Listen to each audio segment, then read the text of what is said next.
안녕하세요. 곽준호 변호사입니다. 오늘은 보이스피싱 사건에 있어서 변호사를 선택하는 요령 내지는 팁에 대해서 말씀을 드리겠습니다. 어떤 변호사가 더 좋은지에 대해서는 그 변호사의 과거의 성공 사례라든지 상담 시 또는 대화를 했을 때 그 설명하는 방법이라든지 열정 등에서 알고 선택하면 될 것입니다.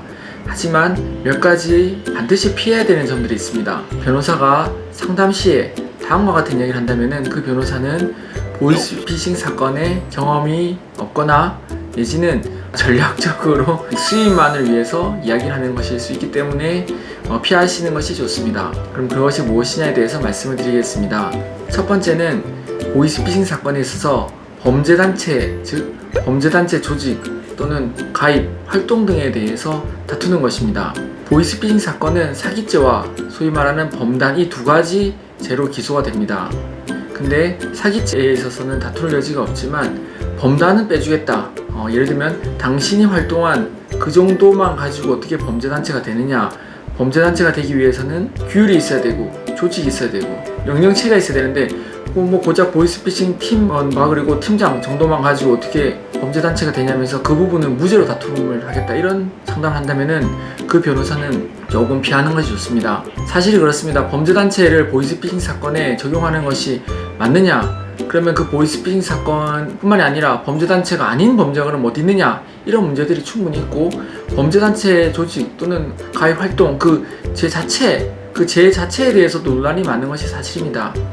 하지만 보이스피싱 사건을 예전에는 사기죄로만 기소를 하다 보니 다른 일반 사기죄에 비해서 형량이 높아지는 것과 그리고 보이스피싱 사건이 일어난 범죄지 자체가 대부분 중국이다 또는 베트남이다 이런 외국이다 보니까 여러가지 현실적인 어려움이 있었습니다. 처벌이나 이런 부분에 있어서요.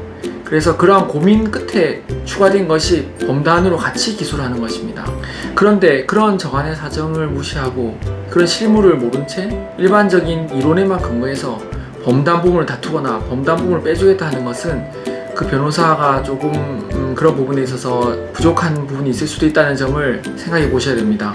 네, 그리고 두 번째는 보이스피싱 사건 중에 있어서 상담책이 있습니다. 상담책이 보면 이제 팀원들이 여러 명이서 이제 전화하는 거죠. 소위 말하는 TM이죠. TM의 역할. TM 하시는 분들이 자기가 콜해가지고 성공한 경우도 있고 다른 팀원이 콜해서 성공한 경우도 있습니다. 근데 TM인 경우에 있어서 내가 콜해서 성공한 경우, 즉 나로 인한 피해자와만 합의를 해야 된다 이런 말을 하는 변호사가 있다면 그 변호사와의 진행도 조금 고민을 해보셔야 됩니다.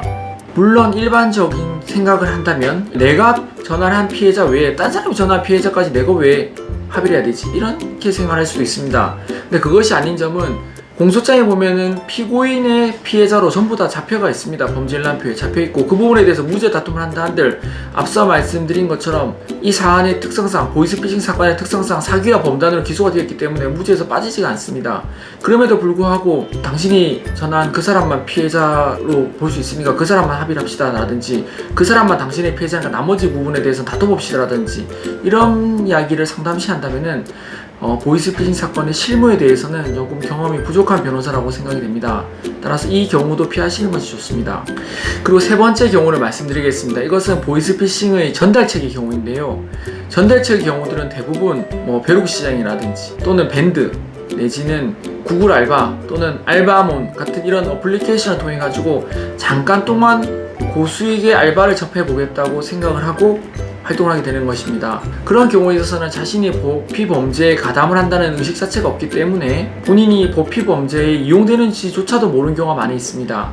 그냥 채권 추심을 한다든지 예를 들어서 도박 사이트 현금인데 세금 부분 문제 때문에 현금을 이체를 해야 되는데 이걸 바로 계좌 이체를 못하고 현금을 뽑아서 주는 것이라든지 이런 핑계를 대고 다양한 경우에 아르바이트로 이 현금을 전달하거나 또는 현금을 전달받아서 입금시키는 이런 일을 하게 됩니다. 그런 분들은 정말 억울하죠. 왜냐하면 자신은 단지 아르바이트를 생각을 하고 일을 한 것인데 그것이 보이스피싱 범죄 조직의 일환이었 뿐만이 아니라 그것이 큰 범죄여서 실형까지 나올 수가 있으니까요. 근데 그러한 억울함과 당황스러움과는 별개로 실무에 있어서는 그러한 이유만으로는 단순히 무죄가 나오지가 않습니다. 전달책들이 매우 억울하다는 점은 언론에 있어서도 여러 차례 보도가 되었고 실제로 일부 무죄가 나오기도 했었습니다. 하급심에서요. 근데 그 하급심 일부 무죄 판례들은 대부분 1심에 있어서는 무죄가 나왔다 하더라도 2심에 있어서는 다 유죄로 뒤바뀐 경우가 대부분입니다. 따라서 본인이 억울하다는 사정만을 가지고 내가 보이스피싱 범죄인 줄을 몰랐다는 이유만을 가지고 상당히 억울하게 되는데 그 억울한 마음을 이용해서 변호사가 당신은 이걸 모르고 했으니까 보이스피싱 이 부분은 전달책은 무죄 주장을 합시다 이렇게 말씀을 조언을 하거나 한다면은 그 부분은 실무의 경향에 대해서 좀 잘 모르는 것으로 볼 수가 있습니다. 만약에 받아들여지지 않는 무죄 주장을 하게 되면 소위 말하는 괘씸죄를 받게 됩니다. 그럼 추가적으로 형량을 더 받게 되는 것인데요. 단순히 억울하다는 그 심정만을 통해서 전달체의 경우에 무죄 주장을 하게 되면은 그런 괘씸죄 부담이 상당히 높게 됩니다.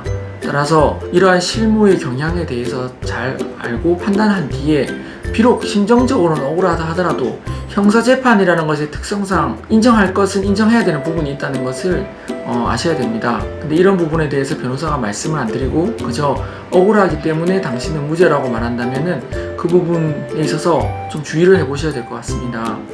마지막의 경우는 보이스피싱 변호사가 합의에 대해서 이야기를 하지 않는 것입니다. 이것은 약간 수임 전략과도 관련이 되어 있는데요. 왜냐면은 저희도 많은 의뢰인분들과 상담을 해보면 아니 변호사한테 수임료를 주는데 합의금도 줘야 되냐 이런 부분에 대해서 상당히 의문을 표시하게 되고 어떤 변호사는 우리 수임료만 받으면 다 알아서 해드립니다 이렇게 말한다는데 왜 당신은 합의금도 필요하다고 말씀하시냐요 이렇게 오히려 대묻곤 합니다. 하지만 보이스피싱 사건에 있어서는 역할을 막론하고 보다 좋은 결과를 얻기 위해서는 피해자와의 합의가 반드시 필요합니다. 그리고 합의를 무턱대고 하는 것이 아니라 합의에 있어서도 요령과 전략이 있습니다. 저희 사무실은 보이스피싱 합의에 있어서 가장 효율적이고 현실적인 합의 방안을 제시를 해드립니다. 할 수 없는 허황된 이야기를 하지는 않습니다. 이렇게 오늘 유튜브 동영상을 찍게 된 것도 저희가 최근에 많은 분들과 상담을 하다 보면은 물어보는 것들만 모아서 동영상에 올려드리는 것입니다. 보이스피싱 사건으로 인해서 많은 분들이 고생을 하고 이 고생을 한다는 것에 있어서는 본인이 잘못을 저질러서 처벌을 앞두고 있다는 것뿐만 아니라 피해자가 많이 양상되어 있다는 이 점도 포함해서 피해자들께도 드리는 말씀입니다. 사회적으로 큰 문제가 되고 있는 상황에 있어서 이미 벌어진 일은 어쩔 수 없지만 그 일을 잘 마무리하는 것 역시 중요할 것입니다. 그렇다면은 자신의 가담 역할과 자신의 가담 상태에 따라서 어떠한 전략을 통해서 이 앞으로 형사재판을 헤쳐나갈지를 잘 판단하는 것이 중요할 것이며 한정된 재원 내에서 어느 정도는 변호사 비용, 어느 정도는 합의금, 어느 정도는 나머지 식구들의 생활비로 쓰는 것 등을 잘 정하는 것도 중요할 것입니다. 감사합니다.